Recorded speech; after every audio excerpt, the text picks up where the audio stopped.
Who wants to jump in? Councillor. Thank you, Mr. Chair. I understand the concerns of the residents, for sure. But also, I do have to point out that over time here, I really think this whole process has resulted in a betrayal of the public interest at large. When this started with the South Wilkinson Valley Action Plan, which I think was set up in a flawed manner to start with, because the committee that became involved mainly the property owners in the valley, and there were very few representatives from the committee at large. The intent of the action plan supposedly was to identify what were areas of the public interest at large that should be preserved, and how would development be allowed in a manner that would not conflict with that public interest. I know that process happened just before I got on council, and I certainly didn't think it was a particularly good process, and I really didn't think the public interest at large was taken into account very well. The action plan did identify the escarpment as one of the features, the primary features of public interest in the South Wilkinson Valley. And the intent was not to have the public go climbing all over the escarpment. It's pretty steep and it would cause damage. But the intent was to make sure there was provision where the public could walk beside it and could enjoy it. The action plan did, in my view, a not very good job of establishing that priority. And then as plans developed, to be honest, it got worse and worse. And so in 2004, when this application came forward, and the original plan was for a less dense development in there, with the opportunity to have a public pathway alongside the escarpment so the public could enjoy that feature, and there could be connectivity. The applicant asked for a much denser development, and as a way of accommodating the fact that the public would still have the ability to walk beside the escarpment, offered the ability of the public to walk on the Strata Road. And I think it identified that similar provisions had been accomplished in the Christmas Hill area and perhaps others.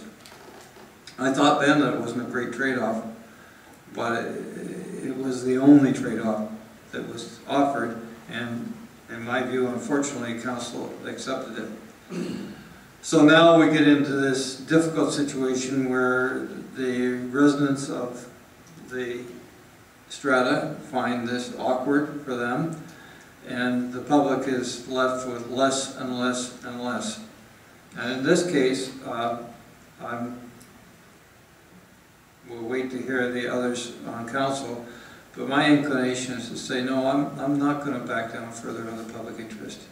You know, the public interest has been sacrificed, the public at large, that is, time after time after time in this process, in this area.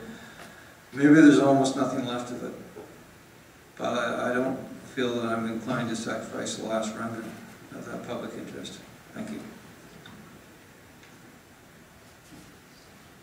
Councillor Murdoch and Councillor Saunders. Thank you, Mr. Chair. I won't repeat much of what Councillor Dermott has said, other than to agree with the strong words he chose to use to describe the situation. Some of my comments are from the previous application in this area affecting the right-of-way are quoted in a letter and were used this evening, and I think it was the intent of previous councils to preserve public access in this corridor, and I think that this decision of council in 2014 was inconsistent with that intent, and I think it would be equally inconsistent this evening if we were to follow the recommendation, or at least what we're being asked to consider here. So I'm not inclined to support undoing the intent of that, the limited access that was created as part of the action plan, and certainly I'll be supportive of retaining that. After Councillor Saunders, when will get involved in this, and at we'll start with Councillor Bryce and just work our way around. It's worthy of a discussion. I like how he democratically did that. I had my hand up. Thank you, Councillor Rickland. I agree, Councillor Dillon, with your comments. I wasn't on council either, but I was certainly sat in the audience when this was done, and I was well aware of what the intent was to have a contiguous green space, as Mr. Whitcraft has told us that it was to be that green vision. I look at the GIS and I wonder, where are there any accesses to the park? And I think that's a place to look at. That it is a natural park, but that means that people have the opportunity to hike and such in there. And is it completely isolated? I don't know. Talking about skateboarders, I live in a cul-de-sac. I do not know where the skateboarders come from. I don't know where all the people come from that walk around, and I guess they're just lucky because there's nothing to see there but houses. So I think people just like to do that, like to walk through neighborhoods, and maybe they like to look in your windows, I don't know. But I don't think that's not the issue that we're talking about. I think it's what was the intent of the South Wilkinson Valley Action Plan, what was the intention of maintaining this green space, what was the intention of the covenant. And I think that's what I would like to stay true to. I felt that the Residents Association very strongly laid out the things that they were willing to work with this neighborhood to see that could be addressed, and the big one would be access to the park. So I'd like to suggest that the community get together with the association and see what it is that they can address with the issues and work that out, because I'm not prepared to give up a covenant that we're so strong about keeping this vision of a green pathway. Councillor Bryce. Thank you, Mr. Chair. Others have spoken about the specifics of this aspect of this proposal. I guess I come at it too with the idea that covenants are something we enter into at the request of a developer.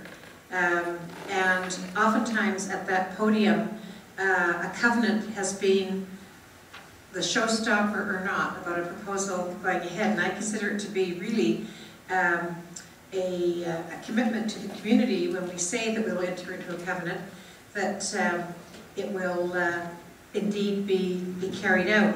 Now, as it turns out, this developer, for his own design reasons, put no visitor parking in, but that wasn't this council that did that.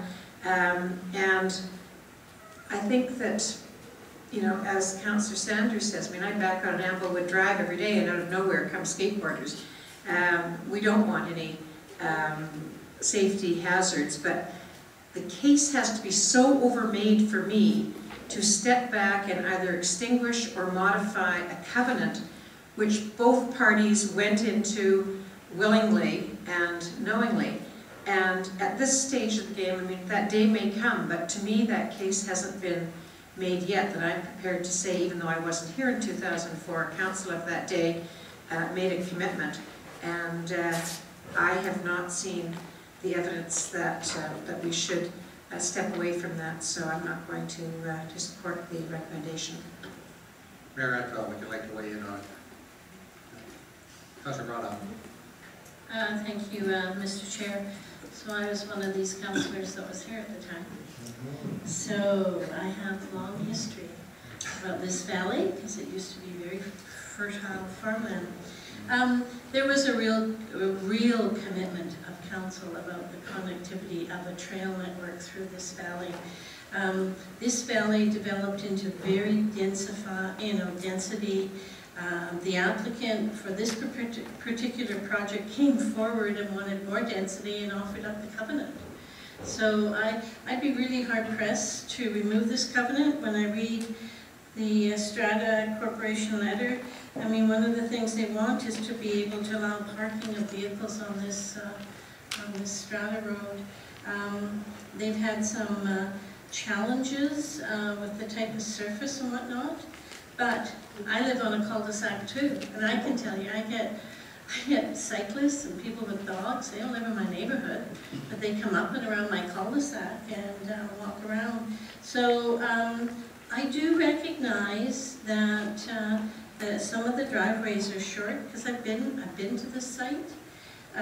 So I do recognize that, but I would have to have a real good, case study or to show what the safety issue is.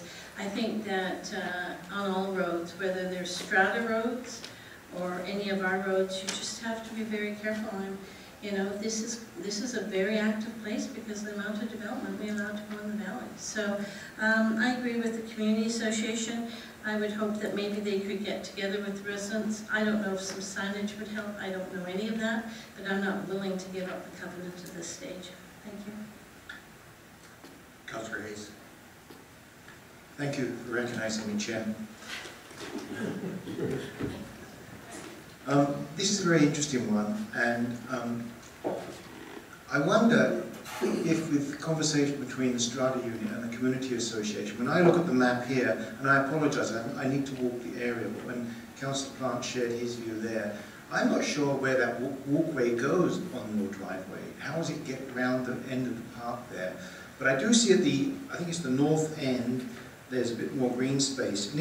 And the trail that you're talking about, the hard-covered trail, goes up to the north end. I'm wondering if there's a way for you to work together to create some access opportunities to the north end of the path, which is on the escarpment. I'm not quite sure how steep the escarpment is, but it seems to me that if we're going to enjoy the greenway and the walk, maybe there's an opportunity for some permeable surface walkway through the park itself. I don't know, I'm just throwing out some ideas. I do take Councillor Brown's point that you've asked, in one sense, to stop pedestrians there because you can't get out of your parking areas and your garages. But in the other sense, you're asking to park cars where the walkers are. So I'm a little bit confused on that point. But I'm not prepared to remove the covenant at this point. Councillor Plant. Thank you, Chair. I don't have the historical perspective that some of the other councils do, so it's good to hear that. I am not sure I would support removing the covenant right now either, but I do appreciate the biggest concern is the safety, and as a father of young men, I empathize with that. There are concerns that I would say that perhaps could be ameliorated by perhaps, and I don't know if this is permissible as per engineering, to put little speed bumps or things that might prohibit youth from doing that. And I'm sure that's been thought of, so I do apologize if that comes across as a solution that has already been considered. The picture that sways me the most actually in the package is the pedestrian walking looking into your house. And I can't help but think that's actually, as much as that is a concern, that's not really a council problem to fix because of the fact that the developer built this structure this way, where you have this walkway right next to the residence, and those residences perhaps should have been pushed back from the road. I mean, I empathize, it's horrible, but I don't think we would remove the covenant for that reason, where you have the people walking by being nosy neighbors. So at this point, I would also echo Councillor Haynes and several others saying, please talk to the community association, because I share the concern about the safety and perhaps the concerns about the lack of access could be, again, reduced by accessing the park from Tulip as far as that way to go. And I recognize there's a hand in the audience, but I don't think we've closed off the public participation, but I'd be happy to talk to you afterwards, sir. So I would ask you to please talk to the community association, but at this point I can't support it. Thank you. Just a couple of comments. I probably don't agree with my colleagues, but I'll make a statement anyway. Coming back to the owners of the strata. Strata roads are private roads. Illegal parked cars are strata issues. And coming back to short driveways, it becomes something you look at when one purchases a house. That's just, in my mind, the long and the short of it. It's just the way it is. A past council was part of it. We did approve it. And today one has to ask, what is a park and what makes a park a park? And I just throw that out. And I'm not one, when covenants are put on, like councillors have said, they're put on thoughtfully, they're put on as promises that would be kept. If we just put them on and took them off willy-nilly, so to speak, then it'd have very little value, and when the public would come to us with an application, and we promised to put a covenant on, they would put no value on that whatsoever.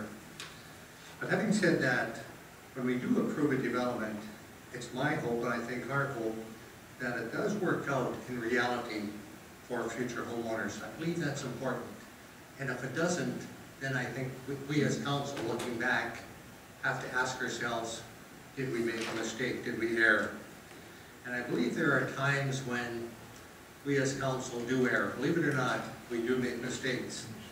And having a path that really doesn't go anywhere, minimizing parking or off-street, or whether it's on-street parking, if we don't see that coming, and it turns out to be a real problem, and walking through your area down there, parking is a problem. And again, it's something that we should have seen, we might have seen, but we didn't. We looked at the pictures, we looked at the few cars in the road in the picture, and everything looked good. Two councillors. Thank you, Mr. Chair. We have no motion on the floor, so I will move that the requested amendment to the subject covenant be denied.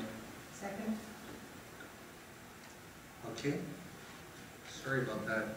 If I could just finish my comment. But I think it's important, in my mind, when one makes a mistake, call it a mistake or a misjudgment, I also believe it's never too late to look at it and say, we might have made a mistake. And in this case here, I think a mistake was made from my point of view. Obviously, my colleagues think different, and that's the way council does work. And having made those comments, a call for a vote. All in favor? Against? 2 against. Madam Chair, next item. Thank you, Mr. Chair. This next item is 4670 Elklake Drive, a liquor primary license amendment. The Report of Director of Planning is recommending the council support an application to the Liquor Control and Licensing Branch to amend the existing liquor primary license to increase the occupant load from 54 to 85 persons. Council, any questions of staff? Is the applicant with us tonight?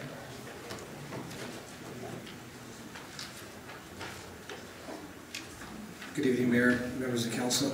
My name is Dan Brady. I live at 2314 Arbot Road in Nanaimo. I'm the general manager of the Howard Johnson Hotel and Suites in Elk Lake Drive. The amendment in front of you wasn't done as a licensing increase per se. What it was is we went to the liquor board wanting to enclose our outdoor patio, which had 11 seats. So inside our lounge area we had 43 seats, and on the patio we had 11. And so in common math, you would assume that we would have 54 seats at the end of the process. Since we built the hotel 12 years ago, the building code has changed, and the way they calculate occupant load has also changed. So by us closing in the patio, removing the wall, the building code is done differently, and that brings our seating up to 84 seats. We haven't asked for 84 seats. We've even gone to the liquor board and asked not to go to 84 seats, and they just said, sorry, that's not the way it's done. It's 84 seats. And so we have our only application in to staff and to the liquor board is asking for the patio to be closed in, and we've done no application in terms of removing any of the physical structures inside the bar and that sort of stuff. So it's a little misleading when it says increasing the occupant load. That is not our intent. It's just a byproduct of. And if you have been in our restaurant or our lounge, you will know that we have some very, very big, heavy seating in there, and it doesn't really allow for a lot of extra seating to be taking place. So, do I remain for questions, or do I sit? Any questions? Thank you very much. Thank you. Motion to approve. Any members of the public wish to address this item? Please come forward.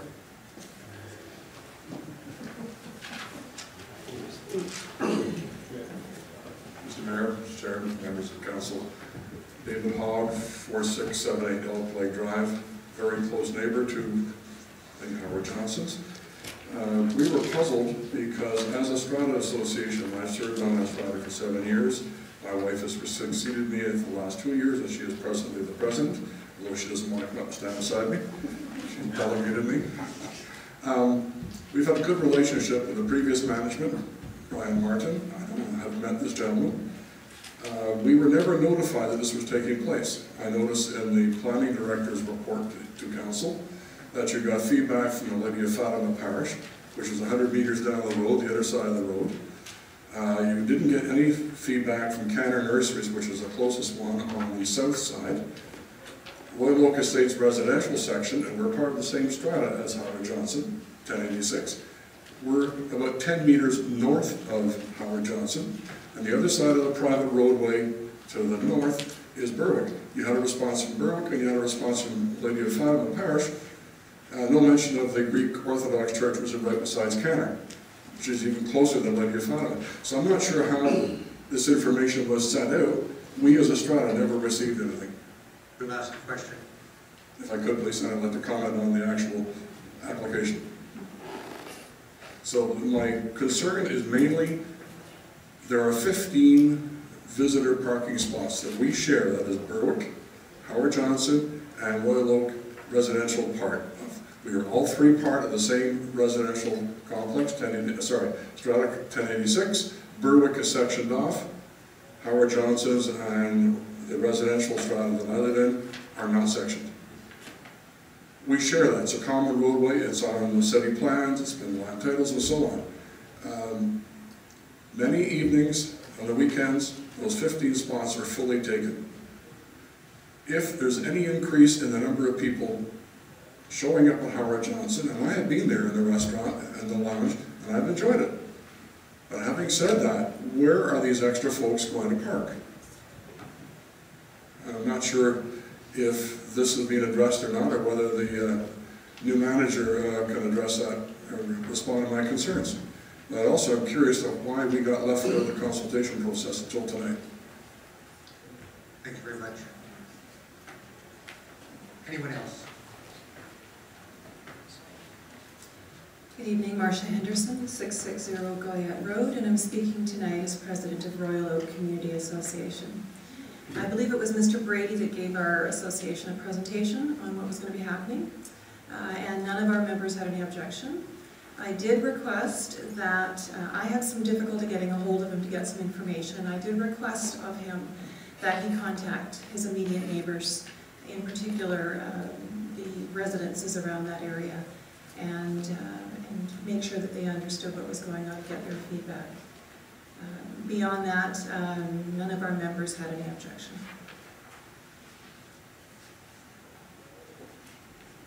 Anyone else wish to address council? I wonder if the applicant could come forward again and just explain who we contacted and what the process was. Hi, just to clarify my role in the building, I've been the general manager of that property since before it opened in 2001. Brian Martin is the owner of the property. I manage both of Brian's hotels. I did meet with the Royal Oak Community Association. I also spoke with the Community Association across the highway. I went and walked down to Canada Nursery and spoke with them myself. I spoke to Michael from the Greek Community Church. And my understanding, and I apologize to the residents of the Strata Council behind them, is my understanding was that Sandwich staff were doing a mail out to all of the adjoining neighbors, and that I didn't have to do a knock on the door type campaign, and that the neighbors would be notified by staff and given an opportunity. But I did go to Berwick. Like I said, I went to Canner, I went to the churches, and I went to Sandwich Commonwealth Pool. My understanding is the police have also been contacted and they didn't have any issues. So does that help clarify? Harvey, maybe we could ask staff just to clarify their position on the notification. Just for those looking for details, on page 115 of the actual council agenda package, you'll notice under the policy section it says, for an application to amend an existing liquor license, council policy is to provide early notice to community associations, schools, businesses, and social facilities within a 90-meter radius of the subject property. And then also, in addition to that, for this evening's meeting, property owners and residents within 90 meters radius of the property were referred to or notified of the meeting. There's a map on a subsequent page and a scale that might give you some understanding of why you've been picked up and why you haven't. Thank you. Council, any questions of the applicant? Councilor Murdoch. Thank you, Mr. Chair. There was a question with respect to the shared parking spaces, and I wondered if you could speak to that. We have, with the strata title, the strata being set up the way it is, there is definitely some shared parking. I don't think we've ever not been to a place where we haven't come to an understanding. Sometimes, you know, we've got a big truck park there, that kind of stuff, and we've talked to the strata. I think we've been a pretty good neighbor and tried to work with them.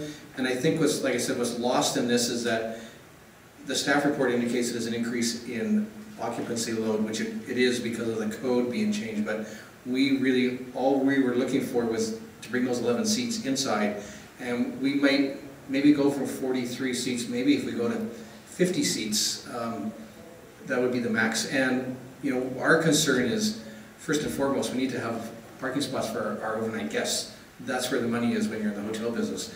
So we wouldn't be doing this if we didn't think that the parking that we have on site could already accommodate it. Does that answer your question, Councillor? It does. I guess the only thing where I think the dots haven't been connected is where you're aware of the shared parking spaces but didn't talk to the Strata Council. I'm very aware of the 15 shared parking stalls along the side of the building on the common road. Yeah. Again, I had communication with staff. I just didn't know that I needed to go and knock on doors to talk to them about the impact of the amendment. Thank you. Thanks. Councillor Hayes. So, a couple of small points. I see that there's a letter here from the 27th of the 3rd from Berwick Royal Oak saying they have no objection. So that was after you had been to see them, I presume, and chatted to them about the parking? They had been contacted by staff, and then I also contacted them myself. Very good, Right. very good. So when we talk about the 15 parking spots on that side road, what's your sense? How many does your operation take? I mean, what's the share there, roughly? Do you have a sense of that? I'm sure that on some given days when there's at the heat of the day, like on a Saturday or Sunday morning, when the restaurant is full, the hotel's full, we probably impact a good percentage of, if not all of them, on a Saturday morning, Sunday morning. But in the evening time when the bar is going, I don't think you see that impact on the parking stalls. It's more so when the restaurant is doing the sort of the breakfast and brunch type operation. So as we get a seat change here from 43 to 50 maybe, do you have a sense of how many more parkings there might be at that high flow time? And with that, are you confident you can absorb that within your existing parking? I'm confident that we can absorb that within our existing parking. Like I said, my main goal is to fill hotel rooms. That's where the money is on a day in, day out basis. Like we're full tonight at that hotel, and I'm sure the bar is fairly busy as well. And I can't guarantee it, but I'm pretty sure that I can go back there tonight and I'm going to find a parking spot pretty quickly. One last question, if I may. Do you have any concerns about noise or change in noise level for your own establishment?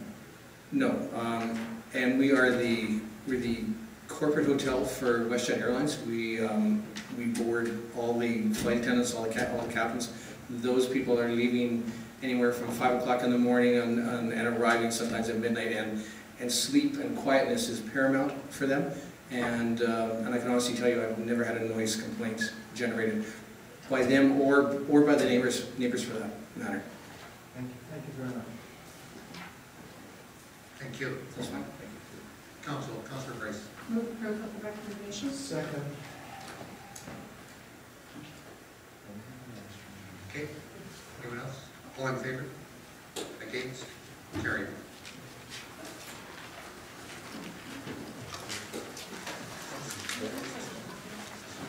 To adjourn. So moved. Second.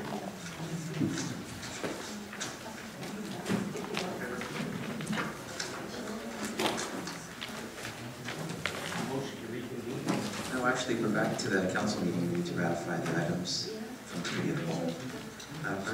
Yes, thank you, Mr. Mayor.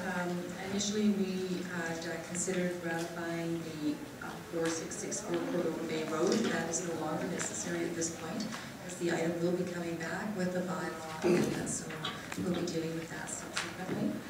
We will be looking for ratification of numbers 4 and 5, please. Item number 4, 3957 South Valley Drive, covenant amendment. Yes.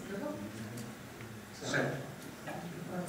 Yes, that was the to deny it, that we are ratifying that. Yes. I don't think anyone seconded that. Yes, that's right. That's right. Move the council ratify the decision. That's right, yeah, that's right. It's moving the recommendation. Someone second that? Colin seconds it. Call the question. All in favor? Opposed? That motion's carried unanimously. Second item, item 5, 4670 Elk Lake Drive, liquor primary license. Move the approval of the committee of the whole recommendation. Second. Call the question on that. All in favor? Opposed? That motion is carried unanimously. All right, now we need the motion to go in camera again under sections 91A, C, and I of the community charter. Point of order, sir? Yeah. Mr. See, I did it again. Just clarification before we vote on this. Did we vote on the Cordova Bay? Because I don't recall us voting on the Cordova Bay. Cordova Bay will not be, no need to be voting on that. It will come back as a bylaw. Thank you. My apologies. Thank you for the indulgence. We've been a seconder on that. I'll call the question. All in favor? Opposed? Motion's carried. Thank you.